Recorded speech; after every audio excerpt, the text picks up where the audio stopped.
Bueno, un abrazo solidario, amoroso, cariñoso a todos nuestros compatriotas.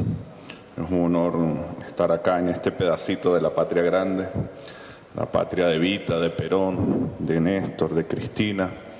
Les pido de den a toda la juventud de Argentina, pero a toda la juventud latinoamericana, a las mujeres, a los trabajadores, el abrazo solidario del pueblo bolivariano, del pueblo chavista, del presidente Nicolás Maduro, quienes lo queremos y nos solidarizamos y además luchamos junto a ustedes todos los días por hacer realidad el sueño de Bolívar, de San Martín.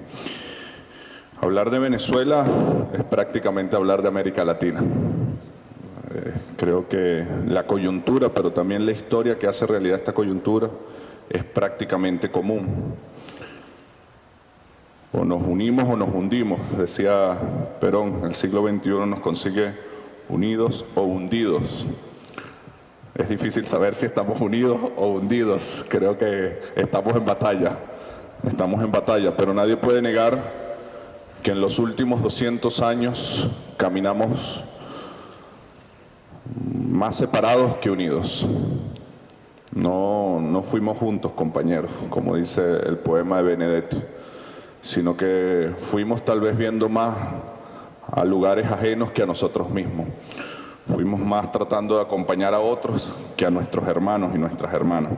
Por lo menos en el caso venezolano fue así. Después de la muerte de Bolívar, del asesinato de Sucre, traicionamos el proyecto, no nos encontramos. Si hiciéramos un ejercicio de imaginación, que a lo mejor es un ejercicio ingenuo, innecesario, pero yo creo que ayuda a la reflexión de qué seríamos hoy si el Congreso Anfictiónico de Panamá, las Provincias Unidas del Sur, la Gran Colombia y las provincias de Centroamérica hubiésemos caminado juntos y juntas los últimos 200 años. Seguramente la libertad de Cuba, de Puerto Rico, hubiesen llegado mucho más temprano, como ya lo escribían las cartas de Bolívar. Era su intención de construir un ejército de 50.000 hombres y mujeres que navegaran hasta Cuba y a Puerto Rico para liberar la Florida, y si España aún así no nos reconocía, ir hasta España y hacerle entender que habíamos decidido ser libres, que habíamos decidido ser hombres y mujeres libres. ¿Qué seríamos hoy culturalmente, deportivamente, económicamente? Pero no solamente qué seríamos nosotros, qué sería el mundo si nosotros nos hubiésemos mantenido unidos, qué sería la humanidad.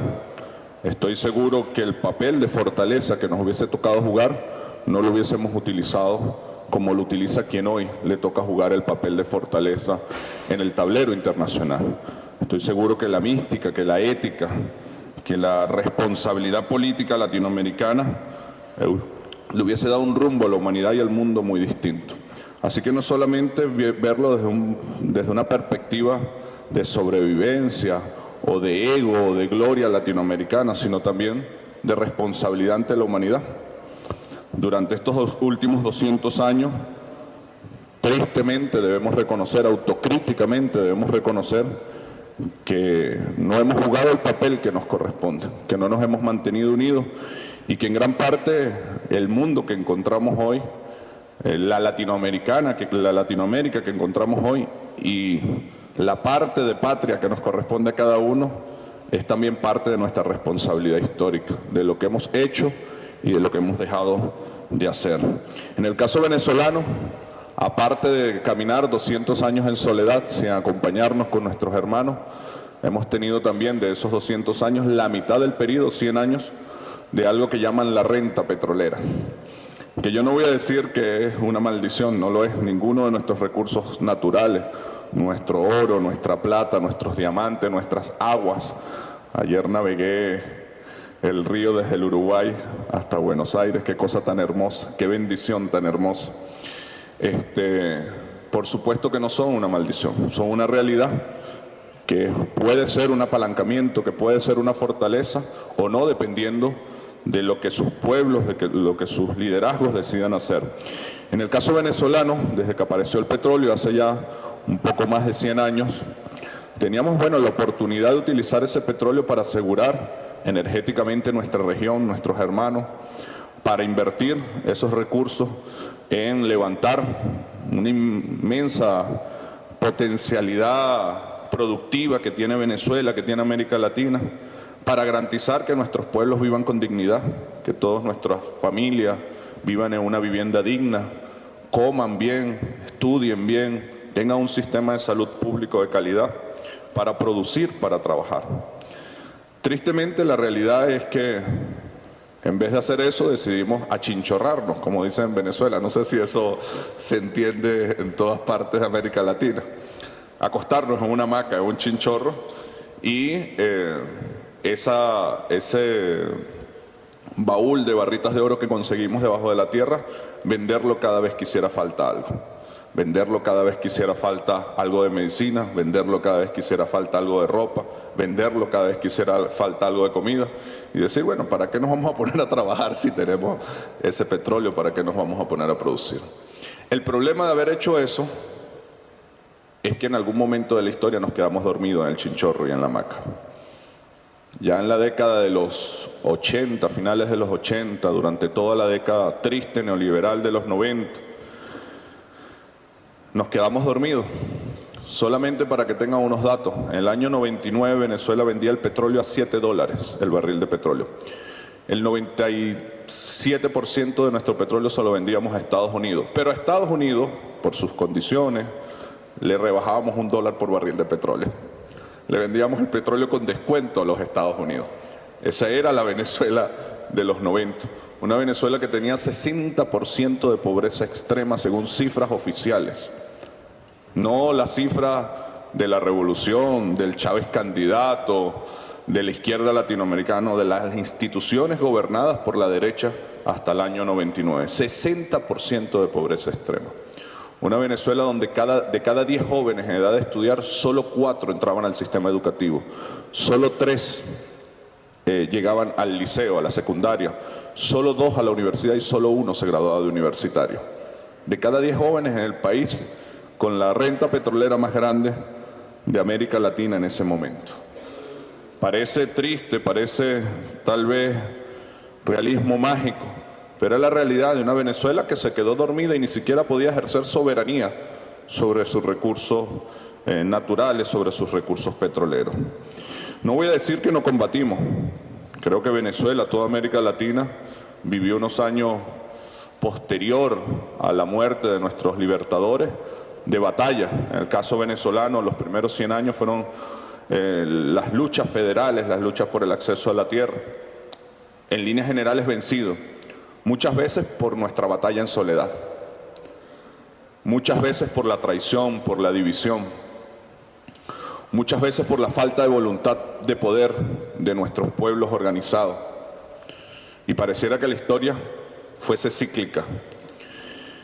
Los años posteriores, sobre todo los 60, los 70, los 80, sobre todo con el ejemplo de la Cuba revolucionaria, fueron años de guerrilla, de batalla, de montaña, de guerrilla urbana, de guerrilla de montaña, pero también en soledad, más allá de la histórica y amorosa solidaridad del pueblo cubano, era una batalla a lo interno de nuestra parte de la patria, y también con muchas divisiones, con muchos grupos, con muchas facciones, muchas veces también además viendo exclusivamente la teoría eurocentrista y poco estudiándonos y viéndonos a nuestras raíces, a nuestra historia, a nuestras razones, a nuestra realidad.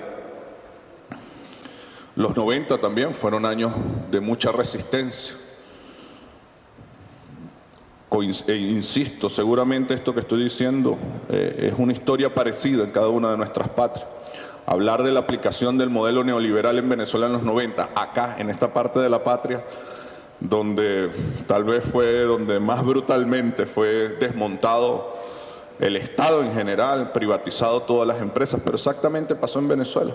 Lo poco de Estado que teníamos, la tesis del Estado mínimo necesario, la tesis de sálvese quien pueda, que coma, que estudie, que viva dignamente quien pueda pagarlo, y que cada quien es responsable con su trabajo, con su esfuerzo, en un mundo absolutamente desigual, de salir adelante. Eso también se aplicó en Venezuela. No puedo negar que Venezuela batalló, como lo hicieron todos los pueblos latinoamericanos. ¿Quién puede negar el Caracazo del año 89, la rebelión digna del comandante Chávez y una generación de militares en el año 92, y todas las batallas populares en contra de la política neoliberal?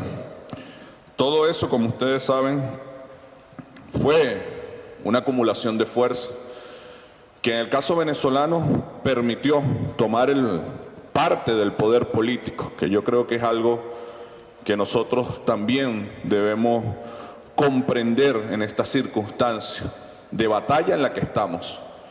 No son las instituciones del Estado la totalidad del poder, ni siquiera del poder político. Son simplemente parte del poder político. No confundamos, compañeras, compañeros, el poder, la capacidad de hacer, la posibilidad de un pueblo transformarse, confundamos que logrando ganar una elección determinada, una presidencia, unas gobernaciones, un parlamento, eso es el poder. No, es parte, es importante, es una batalla que tenemos que dar y que tenemos que ganar. Pero si nos creemos el engaño de la democracia burguesa, de que eso es el poder, y nos olvidamos de transformar ese Estado hecho a talla y medida de los intereses de las clases dominantes, de las potencias extranjeras, si nos olvidamos de otros elementos del poder fáctico, de los medios de comunicación, de los poderes económicos, de la subjetividad, entonces pudiéramos cometer el error de vivir en el engaño que ellos mismos nos plantean. Bueno, eso permitió esa acumulación de fuerzas, de batallas históricas, llegar a la presidencia de la República en el año 99. Chávez, con su absoluta claridad, inició a partir de ahí un conjunto de transformaciones institucionales, partiendo por el proceso constituyente que se dio en Venezuela, que luego también se dio en Ecuador, se dio en Bolivia, que intentó, con las características venezolanas, con la realidad de correlación de fuerzas que existía para el año 99, crear una nueva institucionalidad que se adaptara más a la democracia protagónica, a la democracia participativa, que fuese un Estado que se pareciera más a los intereses, a los sueños, a las esperanzas del pueblo venezolano. Y ahí tenemos un debate muy importante que dar, porque al final, en estos procesos de transición, es a nosotros quien nos conviene un Estado más popular, más participativo, más eficiente, más eficaz. No a la burguesía, no a la derecha. En estos momentos de transición, el único contrapeso a los poderes fácticos que ellos controlan, la hegemonía mediática, la hegemonía bancaria y también la hegemonía en la subjetividad, en las ideas. Así que esa batalla por el Estado es una batalla que nosotros tenemos que analizar. Pero se empezó a dar una batalla institucional en Venezuela. También se empezó a dar una batalla institucional en el plano internacional. La creación de instancias como UNASUR, como la CELAC, como el ingreso de Venezuela a Mercosur, alianzas políticas como el ALBA, planteamientos de política internacional más equilibrados, más multipolar, el relacionamiento con China, con Rusia, luego impulsado sobre todo por Brasil, la creación de los BRICS, Telesur, el Banco del Sur, el Fondo del Sur, muchas de estas cosas, proyectos en camino. Algunos dicen que no tuvimos la audacia, la voluntad para avanzar a mayor velocidad. Creo que puede haber parte de eso, pero también creo que hay parte de las capacidades y de los poderes reales que teníamos. ¿Cuánto costó el ingreso a Venezuela? Porque uno de los países, y ni siquiera el país, el parlamento de ese país lo bloqueaba. Fueron coyunturas políticas las que nos permitieron ir avanzando. Pero no hay duda de que como fuerzas latinoamericanas iniciamos un periodo de transformaciones institucionales. Suficiente a la velocidad que necesitábamos, es una reflexión que tendremos que hacer en estos espacios. También se inició en Venezuela un proceso de transformación social, de ejercicio soberano de los recursos petroleros. de los recursos naturales, de recuperar la fuerza de la OPEP, de recuperar el precio del petróleo y de invertir ese petróleo en generar condiciones de vida de mayor dignidad en Venezuela. Hoy Venezuela está atravesando una de sus mayores dificultades, producto en parte de la baja de los ingresos petroleros. Pero aún en sus peores condiciones en los últimos 15 años, hoy en Venezuela tenemos 10 millones de estudiantes. Hoy en Venezuela estamos construyendo millones de viviendas, hemos entregado más de 1.100.000 viviendas. En Venezuela hay 10 millones de familias, 30 millones de habitantes. Tenemos un sistema de salud que gracias a la ayuda de los médicos cubanos se ha masificado. De cerca de 1.000 centros de salud que teníamos, ya vamos por 15.000 centros de salud desplegados en todo el territorio nacional. Es un esfuerzo gigantesco que se ha hecho, sobre todo gracias a la recuperación de la renta petrolera, que no solamente se ha invertido ahí, nadie puede negar el esfuerzo que se ha hecho también con Petrocaribe y otras alianzas. Y también se ha hecho un esfuerzo por la transformación económica, más lento, más difícil. Más allá que por razones materiales, se ha hecho una gran inversión en infraestructura, en logística. Argentina nos ha ayudado mucho en la industrialización de la agricultura por dimensiones culturales. 100 años de rentismo petrolero nos pesan muchísimo desde el punto de vista cultural. La última encuesta de juventudes que hicimos, casi el 90% de la juventud planteaba la aspiración de trabajar en los sectores del servicio en el Estado. Muy pocos aspiran el tema productivo. Así que, más allá de la batalla estructural, nuestra batalla en el tema económico es una batalla cultural, de construir una nueva cultura del trabajo productivo. Venezuela es un pueblo trabajador. No necesariamente eso significa trabajo productivo, y es la gran batalla que tenemos que dar. En esa pequeña historia que trato de contarles es que Venezuela llega a donde está hoy, atravesando hoy, sin duda alguna, lo decimos así con toda la sinceridad nuestros hermanos, la principal dificultad que hemos atravesado en los últimos 16 años. Por varias razones. Una, la económica. Sin embargo, yo creo que la principal, la ausencia de Chávez. Chávez en sí mismo era una fuerza para Venezuela. Algunos compañeros plantean que más allá de Venezuela, se los agradecemos con muchísimo amor, pero para Venezuela era una fuerza de unidad, de trabajo, de lucha, de seguridad. Una fuerza que ninguno de nosotros la va a llenar en solitario, que la única forma que podamos igualar o tratar de alcanzar esa fuerza es con mucha unidad. Segundo, por razones económicas, Venezuela tiene una baja en sus ingresos brutal, considerable. Solamente para que tengan una idea de la magnitud, en enero del 2014, en el primer trimestre en general, la media de ingresos venezolanos eran 3.500 millones de dólares. En el primer trimestre de este año ha sido de 100 millones de dólares. Es decir, un bajón en los ingresos absolutamente que ha tenido un impacto considerable en la cotidianidad de la ciudadanía venezolana, en su vida cotidiana. Esa dificultad ha generado, por supuesto, el mejor momento para la derecha venezolana. Y a eso podemos agregarle, 17 años en el poder, que si no te sabes renovar, desgasta, te hace prepotente, te desconecta. Y ahí hemos tenido un resultado electoral el 6 de diciembre. No es nuestra primera derrota, pero es una derrota considerable. Perdimos el Parlamento, sacamos el 43% de los votos, ellos el 57%. Venezuela es un país con un sistema político de mayoría simple. Es decir, si sacas el 55, 57% de los votos, no vas a tener el 55, 57% de la Asamblea Nacional, vas a tener el 70% de la Asamblea Nacional. Es un sistema político que se construyó de esa manera. No quiere decir esto que eso se refleja en todas las instituciones. Nosotros en los últimos 3 años hemos tenido 4 elecciones, 2 presidenciales, una con Chávez, una de gobernadores, una municipal y una del Parlamento. De esas últimas 4 elecciones en los últimos 3 años, ganamos la elección de Chávez, ganamos la de gobernadores. En Venezuela hay 23 gobernadores, aquí creo que se llama provincia, de las cuales ganamos 20 gobernadores de 23. Luego tuvimos la elección presidencial con el presidente Nicolás Maduro, apenas a 15 días de haber sembrado al comandante Chávez. Ganamos esa elección por más de 300.000 votos. Ellos no la reconocieron.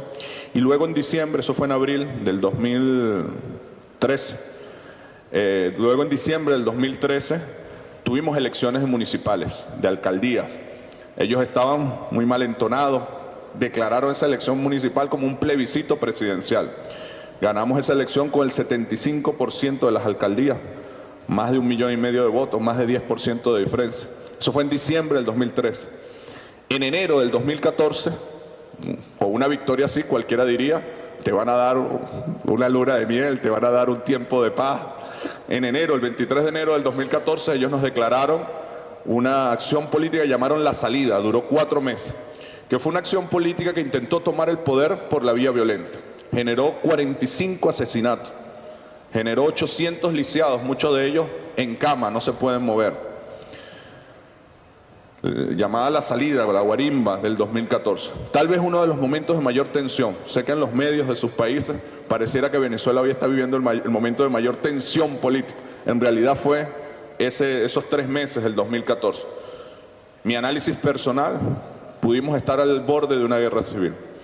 Sobre todo un día en que en esa acción política ellos quemaron un centro de educación inicial donde habían 90 niños adentro. Gracias a Dios logramos sacar todos los niños vivos, pero pudo haber sido distinto y pudo haber tenido una reacción. Como esos ejemplos pudiéramos poner mucho.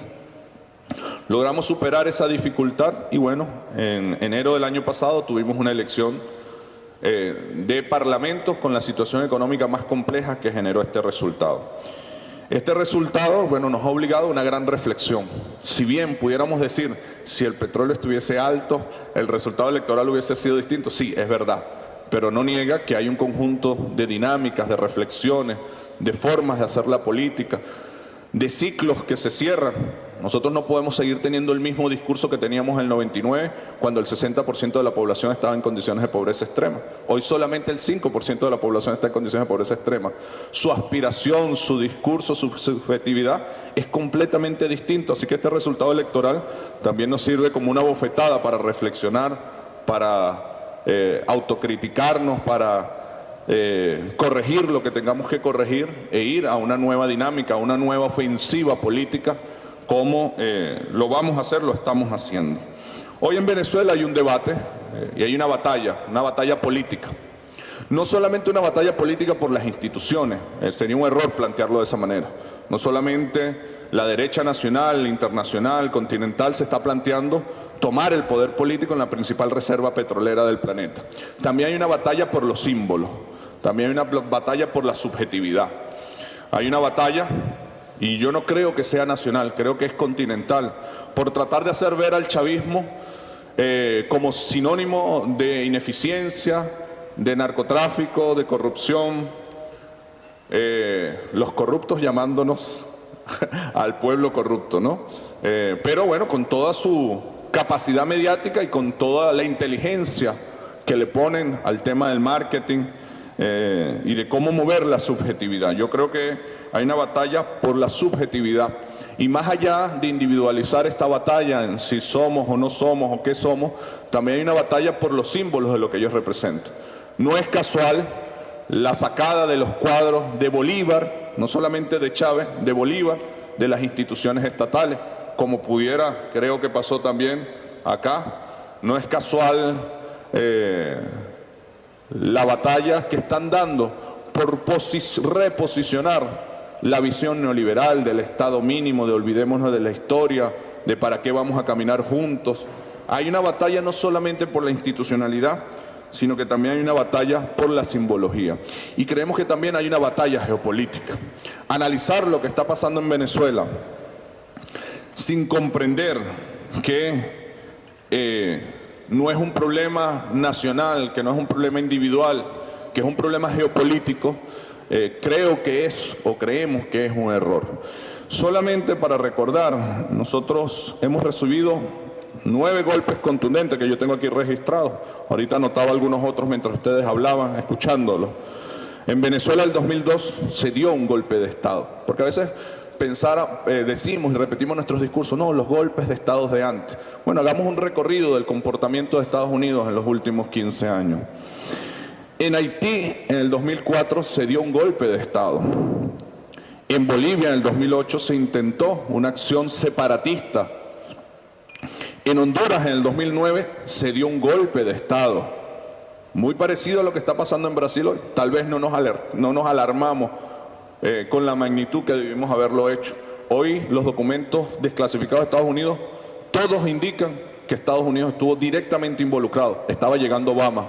Muchos dijimos, no, vale, ¿cómo ese muchacho de Chicago, afrodescendiente, va a ser responsable de eso? Buena gente, buen muchacho.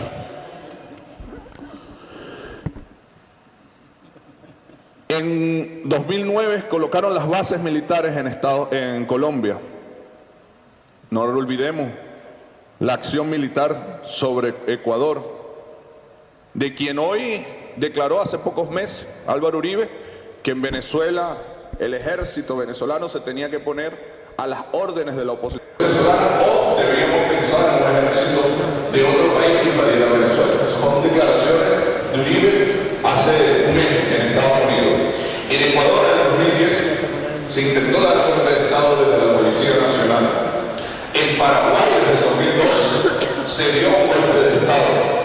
En Venezuela, en los últimos años, indiscutiblemente, sobre todo en 2014, y ahora en Brasil, 2016. Es decir, no es que después de la década neoliberal y de las victorias de la izquierda latinoamericana, de los proyectos progresistas, nacionalistas, latinoamericanos, se dio otro comportamiento del imperialismo norteamericano. Y yo quiero poner en el análisis geopolítico un elemento que yo creo que ha sido un detonador. Siempre es necesario que nosotros nos pongamos en el papel de nuestra contraparte y nos preguntemos qué haríamos nosotros. Nicaragua, hace pocos meses, tomó una acción que es histórica, no solamente para Nicaragua, creo que es histórica para América Latina y para el mundo, que es que logró avanzar en un sueño histórico, geopolíticamente muy importante, de los varios que tenemos en la agenda de trabajo pendiente, que es el canal de Nicaragua, con Rusia, con China como financistas, como parte del proyecto. Ese canal, nadie puede negar que es una obra que no es solamente para cambiar la economía nicaragüense, cambia la economía latinoamericana, cambia la economía mundial. Un mundo donde ya China ha superado económicamente a Estados Unidos, pero ¿qué pasará cuando Estados Unidos no controle el comercio entre los dos mares? Si fuésemos ellos, diríamos que pudiera ser un punto de inflexión para la existencia del imperialismo norteamericano. Y actuaríamos en consecuencia, actuaríamos para tratar de frenar ese canal internamente y dar una batalla política, comunicacional, pero también actuaríamos para deslegitimar las instituciones que pueden acompañar ese canal. UNASUR, la CELAC, los BRICS. Y pareciera que algo está pasando contra Rusia y Putin, contra Brasil, contra UNASUR. Pareciera que han hecho un esfuerzo en esa dirección. Por lo tanto, nosotros creemos que por lo menos sería ingenuo creer que cada una de las cosas que están pasando en nuestros países, en Brasil, en Argentina, en Venezuela, es simplemente parte de un debate entre la izquierda, entre los sectores más progresistas, más nacionalistas, para hacer lo más amplio posible, en mis palabras, y los sectores conservadores, que es simplemente un ejercicio de los sectores conservadores por controlar las mafias que han tenido históricamente en América Latina. No, somos parte de un tablero geopolítico. Retamos con fuerza transformar el escenario geopolítico mundial correctamente. Tal vez nos falta mucho por recorrer. Ahora, eso decía Bolívar y Chávez lo repetía siempre: no se puede ser grande y libre impunemente. Si decidimos, y creo que todos en esta mesa estamos completamente decididos a que nuestros pueblos sean grandes, a que sean libres, eso va a tener una respuesta. Va a tener una respuesta. Y es lo que está teniendo en estos momentos, esa respuesta.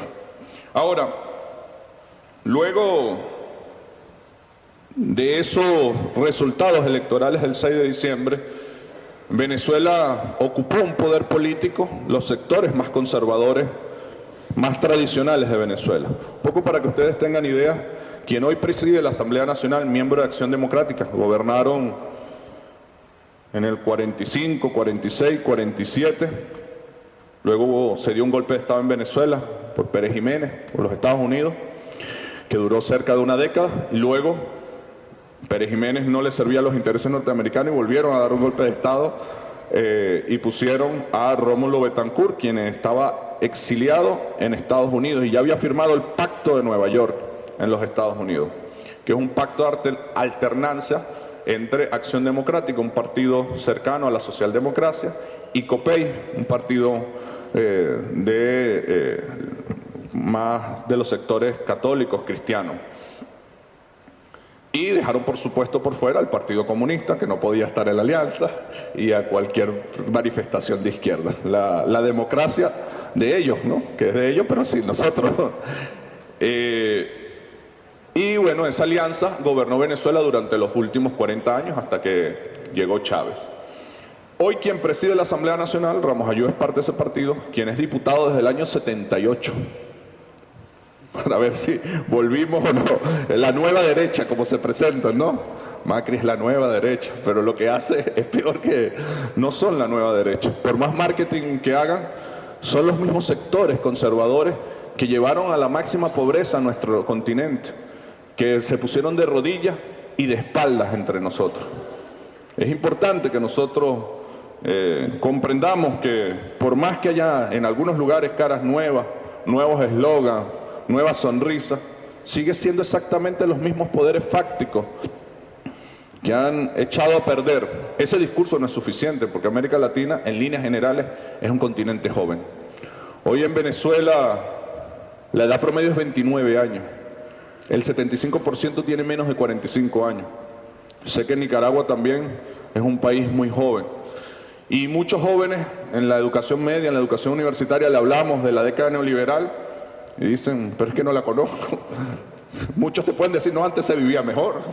Antes éramos más felices, más alegres, no había persecución política. Y es importante no soltar el recorrido histórico que tenemos, pero entender que hay nuevas generaciones, que no es suficiente con justificarnos o argumentar desde el pasado. No podemos dejar la historia es una de nuestras fortalezas. Pocos continentes pueden sentirse tan orgullosos de su historia como el continente latinoamericano y caribeño. Es una historia que nos llena de fuerza. Y desde la Asamblea Nacional han iniciado una agenda indiscutiblemente golpista. Indiscutiblemente golpista. El primer discurso del presidente de la Asamblea Nacional, el centro del discurso fue decir, en 6 meses, eso fue, si no me equivoco, el 5 de enero, vamos a destituir a Maduro, vamos a sacar a Maduro del poder político. Me quedan unos cuantos días para sacarlo. Y por eso estas últimas semanas han elevado mucho, sobre todo el discurso internacional. El pronunciamiento del G7, la solicitud de la Carta Interamericana de la OEA, Paraguay solicitando se discuta la cláusula democrática en el Mercosur, las reiteradas declaraciones. Jamás en la historia de Venezuela un presidente de los Estados Unidos en persona había dicho hay que salir del gobierno de Venezuela. Jamás lo había dicho. No es que no lo hayan intentado, no es que no lo hayan dicho en privado, no es que no lo hayan financiado, no, claro que sí. Pero públicamente, entre un medio de comunicación, primera vez que un presidente de los Estados Unidos se atreve a decir hay que salir del gobierno de Venezuela. El general comandante del Comando Sur, no sé por qué los estados tienen Comando Sur si ellos no tienen guerra con nosotros, o nosotros no tenemos guerra con ellos, ellos sí tienen guerra con nosotros. Dice en una declaración que ellos están dispuestos a entrar a Venezuela si un organismo internacional declara que Venezuela tiene algún tipo de crisis humanitaria, de medicamentos, de alimentación. Si eso lo declara un organismo internacional, la OEA, las Naciones Unidas, el G7, pues ellos estarían dispuestos, están listos para entrar en Venezuela. Y hace pocas semanas dice que Honduras, cerca de Honduras, tienen toda una flota lista para entrar en Venezuela. Digo esto porque a veces nosotros planteamos esto y algunos sectores, amigos, aliados, dicen que nosotros tenemos como alguna esquizofrenia con el tema militar de Estados Unidos, que ellos no son capaces. Bueno, el Premio Nobel de la Paz dirige hoy 5 guerras. Afganistán, Irak, Siria, Libia, Ucrania. Ninguna de esas guerras está fuera de sectores que estén ajenos a la energía. Los 5 sectores son reservas energéticas, militares o gasíferas. Venezuela es la principal reserva petrolera del planeta. Tiene 250 años de petróleo al consumo que la humanidad lleva y calculando su crecimiento de consumo. Es decir, no tenemos la menor duda. La semana pasada entraron 2 aviones militares a cielo venezolano. Uno de ellos un avión de inteligencia. No tenemos la menor duda. Lo pueden esconder como lo quieran esconder. Como lo escondieron en Irak, no, habían armas de destrucción masiva. Como lo escondieron en Libia, fingieron una matanza en la Plaza Verde, grabaron una falsedad y con eso justificaron ante el mundo de que había que entrar a Libia. Años después, perdón, nos equivocamos, en Irak no había armas de destrucción masiva. Años después, el afrodescendiente de Chicago, Barack Hussein Obama, dice, disculpa, el peor error que cometí fue Libia. Después de 100.000 muertos. Después de generar una gran crisis en el Medio Oriente donde no hay gobernabilidad en estos momentos y es una de las principales emergencias humanitarias que hay. Si no, vean las fronteras europeas cómo se encuentran en estos momentos. De eso no se pronuncia mucho el G7, no se pronuncian algunos organismos internacionales. Además, intentaron aprobar algo que ellos llamaban una ley de amnistía. En Venezuela no hay políticos presos, no hay presos políticos, perdón. No hay ni una sola persona detenida por su opinión política. Ahora, en Venezuela hay personas que piensan distinto a nosotros y han cometido delitos. Delitos de corrupción, por ejemplo. El señor Rosales, exgobernador, que además es curioso, quien hace la denuncia de corrupción es un actual diputado de oposición. Está preso por las denuncias de corrupción que hace un actual diputado de oposición. Evidente, innegable, con grabaciones. El señor López está preso por las guarimbas del 2014. 43 muertos y 800 heridos. ¿Qué pasaría en cualquier país? ¿Qué pasaría, no voy a pronunciar ningún nombre de un país, cualquier país donde algún partido político diga, llame a su militancia a tomar las calles violentamente? Diga públicamente que esa acción no debe detenerse hasta que el gobierno caiga. Mueran 43 personas, generen 800 heridos y después de 3 meses de una ardua batalla por la paz, le pregunten en entrevista y diga que bueno, que si no va a llamar a la reflexión, que si no, y su respuesta sea el que se cansa pierde. No está detenido por pensar distinto. En Venezuela hay muchas personas que piensan distinto, hasta el presidente de la Asamblea Nacional piensa distinto a nosotros, dice públicamente que nos va. Está detenido por generar 43 muertos, 800 heridos. ¿Puede haber diferencias? Sí, es natural en las democracias. Tenemos 200 años de diferencia, un poquito más. Hace 200 años de un lado estaban los que querían ser colonia de España, del imperio del momento. De un lado estaban los que no querían liberar la esclavitud y del otro lado estábamos los que queríamos la patria latinoamericana, liberarnos de los españoles y liberar a los esclavos. 200 años pasa exactamente lo mismo. De un lado están los que quieren ser colonia del imperio del momento, los que quisieran volver a la esclavitud en sus nuevas formas, en sus nuevas modalidades, y los que no creen en el proyecto latinoamericano. Y del otro lado estamos los que creemos en la patria grande, en la igualdad, en la justicia, y que no estamos dispuestos, bajo ningún escenario, a ser colonia de absolutamente nada. Así que las diferencias son históricas. El problema no es cómo deja de haber diferencias, como quiere plantear la derecha. Una sociedad sin discusión política, sin debate, sin ideas, sin ideología. El problema está en cómo administramos las diferencias. No puede ser bajo la violencia, no puede ser bajo hacer lo que nosotros digamos o pasamos por encima de ustedes. Ellos no creen en la democracia, no creen en las instituciones. Entonces, bueno, esta ley de amnistía totalmente ilegal que planteaba cosas como esta, dejar sin pena entre enero del 99, cuando Chávez tomó el poder, hasta que la ley entre en vigencia, cualquier delito de microtráfico, cualquier delito de uso indebido de armas, cualquier delito de corrupción, siempre y cuando quien esté detenido por ese delito manifieste que lo hizo por razones políticas. No podía la Sala Constitucional hacer otra cosa que decir que eso es inconstitucional, pues teníamos que dejar de aplicar la Constitución. Con eso ellos han tratado de hacer ver en su poder mediático que es que le estamos limitando las funciones a la Asamblea Nacional. No, nosotros no se las estamos limitando. Las funciones de una Asamblea Nacional, como en cualquier país del mundo, están limitadas en la Constitución. La Sala Constitucional, su papel es hacer que las demás instituciones se plieguen a la Constitución. No es facultad de la Asamblea Nacional limitar normas constitucionales. Otra cosa que han intentado es el referéndum constitucional, el referéndum del presidente Nicolás Maduro, que es una opción en la Constitución. Como opción, o las únicas elecciones obligatorias en la Constitución venezolana son las elecciones de parlamentos que le hicimos y de presidentes, que son en el 2019. Como opción tiene un conjunto de requisitos y tiene un reglamento aprobado desde el 2007 por el cual ya hemos hecho 15 referéndums en Venezuela, uno presidencial y varios de gobernadores y alcaldes. Los protocolos de ese reglamento duran aproximadamente 8 o 9 meses.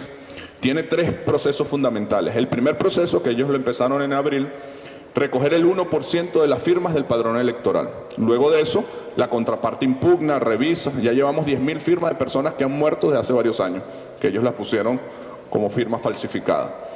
Si ese proceso se valida, van al segundo proceso, que es una convocatoria nacional, donde tienen que recoger el 20% de las firmas del referéndum electoral, en un solo día, con acompañamiento del CNE.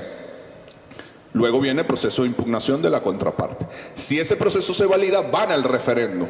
Y en el referéndum tienen que sacar mayor voto que la persona que quieren sacar del cargo y más votos que lo que esa persona sacó en la elección, para que esa persona salga del cargo. Pero además tienen, para hacer eso, a partir de que se cumple la mitad del periodo del mando. En el caso venezolano, la presidencia dura 6 años. A los 3 años, cuando se cumplen los 3 años, pueden iniciar ese proceso. Pero si lo hacen, si logran ese proceso posterior a al año siguiente, si de llegar a sacar por referéndum a esa persona, quien termina el periodo es su segundo, el vicepresidente. No van a una nueva elección. Ahora, ¿qué pasa? El 10 de enero se cumplió la mitad del periodo. A partir del 11 de enero, la oposición podía iniciar ese proceso. Lo iniciaron fue en abril. Pasaron 3 o 4 meses en debates internos, porque no todos los partidos estaban de acuerdo con eso. Todos esos procesos, como duran 8 o 9 meses, aproximadamente les da febrero del año que viene. La presión de ellos no es porque se haga o no se haga el referéndum, sino porque nosotros aceptemos eliminar el reglamento que existe para cortarle los plazos para que si haya referéndum sea antes del 10 de enero del año que viene, porque siendo de enero del año que viene, si llegáramos nosotros para el referéndum, el vicepresidente terminaría el mandato. No nos pidan a nosotros, que es lo que decimos yo, que por sus errores, por sus diferencias, por sus peleas, nosotros eliminemos un reglamento para facilitarle la batalla a ustedes. Porque ellos quieren acelerar los tiempos, porque el resultado del 6 de diciembre tiene mucho que ver con el tema económico. Y nosotros hemos iniciado una agenda económica, llamamos la agenda bolivariana, que tiene 15 motores, turismo, minería, pesca, agricultura, etcétera, para desarrollar en esta emergencia un potencial que Venezuela tiene más allá del petróleo. Y hemos iniciado una agenda internacional, primero para detener la caída del precio del petróleo y luego para superarla. Y ellos tienen mucho miedo de que de aquí a un año la economía venezolana pueda volver a levantarse. Escuché creo que unas declaraciones de Correa que temía un posible rebote del petróleo bastante considerable. Es un escenario porque el petróleo tan barato genera una desinversión en los petróleos de alta mar. El petróleo noruego, creo que parte del petróleo brasilero también es de alta mar. Y si bien hay una sobreoferta en este momento, pudiera haber que en un tiempo prudencial exista una oferta menor a la que consume el mercado y eso pudiera generar un rebote. Nosotros no somos tan optimistas de que ese rebote va a ser tan alto. Estamos trabajando para una estabilidad moderada y para desarrollar una economía alterna que tiene Venezuela muy potente en turismo, en minerales, en agricultura. Nosotros tenemos 30 millones de hectáreas cultivables, de las cuales solo cultivamos 4 millones. Y además tenemos un bono generacional en Venezuela. Y además es una juventud de las más formadas en 200 años de historia republicana. ¿Qué temen ellos? Que nosotros podamos estabilizar la economía, y lo que para ellos fue un resultado electoral desde nuestra perspectiva coyuntural. Es importante además destacar que Capriles en la elección contra Nicolás sacó 7,5 millones de votos, y que en la elección parlamentaria la oposición sacó 7,5 millones de votos, pero en ese año el padrón electoral había crecido 1 millón de votos. Es decir, no hubo un crecimiento electoral de la oposición, lo que sí se dio fue una abstención electoral del chavismo de cerca de 2 millones de electores. Bueno, entonces por un lado estamos trabajando la economía y por el otro lado hemos lanzado algo que hemos denominado el Congreso de la Patria, que es un poco una reflexión de cuáles son los errores políticos que hemos cometido, el tema de la prepotencia, el tema del sectarismo, y cómo con los movimientos de mujeres, de juventud, de trabajadores, de estudiantes, de la sexodiversidad, etcétera, tenemos ya 27 movimientos, volvemos a reconstruir la unidad del chavismo y a reconstruir la mayoría. Son las dos dimensiones que estamos trabajando. No son fáciles. Nosotros, para simbolizar, decimos, en 1814 cayó la Segunda República de Bolívar. Cayó por dos razones. Por razones económicas. No controlábamos los espacios logísticos, no teníamos logística. El Imperio Español controlaba los lugares agrícolas. Y por razones de que el pueblo no se sentía reflejado en la causa republicana. Los negros, los indios venezolanos peleaban para el ejército español. Porque los libertadores venezolanos en ese momento todavía no planteaban la liberación de los esclavos. Planteaban la separación de España para ellos controlar el poder y la economía. Es una reflexión que hace Bolívar en 1815. Perdimos Venezuela, la Segunda República. Cuando regresamos en 1816, una de las principales tareas que tiene el Ejército Libertador es reconstruir su ejército y reconstruir la economía del ejército. Pareciera que en Venezuela los ciclos se están repitiendo. Nos toca reconstruir nuestra economía y reconstruir nuestro ejército con los sectores populares, con las mujeres, con los estudiantes, con la juventud. Es una de las lecciones que nos ha dado este resultado electoral. Sin embargo, nosotros consideramos que hoy somos una fuerza mucho mayor de hace 20, 30 años. No solamente en Venezuela, en América Latina. Sí, perdimos Argentina, pero nadie puede negar que la fuerza del Frente para la Victoria es mucho mayor que la fuerza de Macri, desde el punto de vista orgánico, desde el punto de vista de movilización, desde el punto de vista de la razón histórica. Sí, perdimos el referéndum en Bolivia, pero nadie puede negar que la fuerza de Evo es mucho mayor que la fuerza de la oposición. Nosotros creemos que el resultado electoral de ellos es un resultado coyuntural, que lo pueden utilizar para que se convierta en una fuerza estructural, no lo negamos. Pero también nosotros estamos en condiciones de dejarlo como un resultado coyuntural y corregir lo que tengamos que corregir e ir a una nueva ofensiva. Una nueva ofensiva que para nosotros no se puede parecer a la post-90, la década de los 90. Es una realidad distinta, es un discurso distinto, es una subjetividad distinta. No creemos que sea problemas nacionales, creo que es un problema internacional, geopolítico, continental, y creo que la respuesta tiene que ser así. Nosotros cometimos un error, y ya voy terminando, que es que sacamos a muchísima gente de los sectores de pobreza, pero no construimos ni una subjetividad, ni un discurso, ni una política para los sectores medios. Los adecos construyeron una clase media que se caracterizaba, disculpe que simplifique, en lo siguiente: el objetivo, la aspiración de cualquier sector popular de Venezuela era y es lograr terminar sus estudios universitarios, conseguir un buen trabajo, para poder sacar a sus hijos de la escuela pública y meterlos en la escuela privada, para dejar de ir al hospital público y pagar un seguro privado, para comprarse un buen apartamento en algún sector de clase media, un buen carro rústico, un buen teléfono inteligente e ir una vez al año a Miami de vacaciones. Si eso lo logras en la clase media venezolana, en los sectores populares, lo lograbas y lo logras hoy, eres una persona de éxito. Nosotros logramos que mucha gente lograra ese éxito, que saliera de ahí, que se graduara de la universidad, que se comprara su apartamento, que se comprara su carro y que se fuera una vez al año a Miami. El sueño americano sigue existiendo en la subjetividad de nuestros pueblos, incluso de mucha gente que vota por nosotros. Yo creo que ante eso no se puede construir el sueño venezolano, el sueño boliviano, el sueño ecuatoriano. Creo que tenemos que construir el sueño latinoamericano, que luche por lo público. En vez de estar peleando porque sus hijos estudian en una escuela privada, ¿por qué no peleamos porque las escuelas públicas sean de calidad? En vez de estar peleando por un seguro privado, ¿por qué no peleamos porque la salud pública sea gratuita y de calidad? En vez de estar matándonos por ir a conocer a Miami, no tengo nada culturalmente contra lo que significa Estados Unidos. Creo que ahí en los Estados Unidos profundos, muchas cosas que admirar, que estudiar, que conocer. Pero creo que los latinoamericanos merecemos querer conocer Buenos Aires, Montevideo, La Habana, La Paz, Guayaquil, donde se dieron ese abrazo eterno Bolívar y San Martín.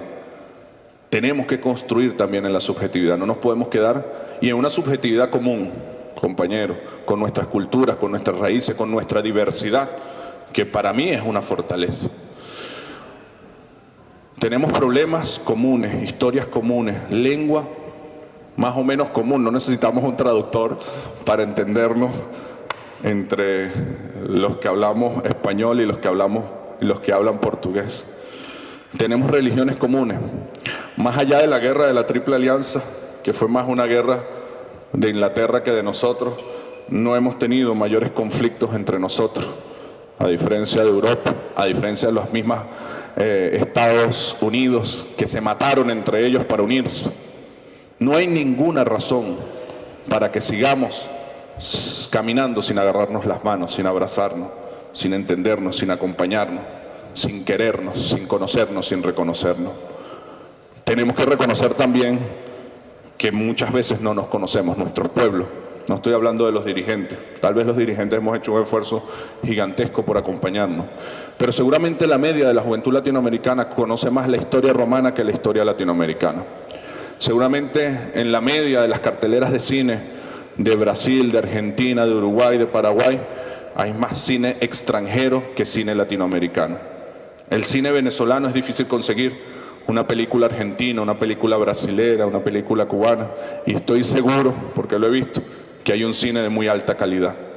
Esos son actos de simple regulación. No hace falta tanta inversión como se necesitaría para hacer un sistema ferroviario desde Caracas hasta Buenos Aires, que lo haremos, que es necesario. No hace falta construir nuevos aeropuertos para que sea más fácil viajar a cualquier capital de Latinoamérica que a cualquier capital de Europa. Casi que un día vamos a tener que hacer una conexión en París para llegar a algún país latinoamericano, o en Miami para llegar a algún país latinoamericano. Son debates, son retos que tenemos en lo económico. No estoy planteando con esto que el continente latinoamericano viva aislado de los demás continentes. Pero si los demás continentes nos quisieran aislar, es más fácil vivir para nosotros, con nosotros mismos, que para ellos sin nosotros. Tenemos todo lo que necesitamos. Algunos me dirán, bueno, Héctor, pero la tecnología, con la tecnología que tenemos en Latinoamérica, podemos avanzar y podemos desarrollar. Yo creo que merecemos tener más voluntad de poder colectiva, más voluntad de poder latinoamericano, más confianza entre nosotros.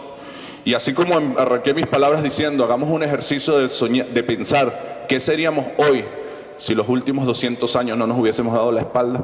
Pensemos qué seremos en los próximos 30, 50, 100, 200 años, si el camino por venir lo recorremos juntos, como yo estoy seguro que hay voluntad política en esta mesa para hacerlo, para acompañarnos, para querernos.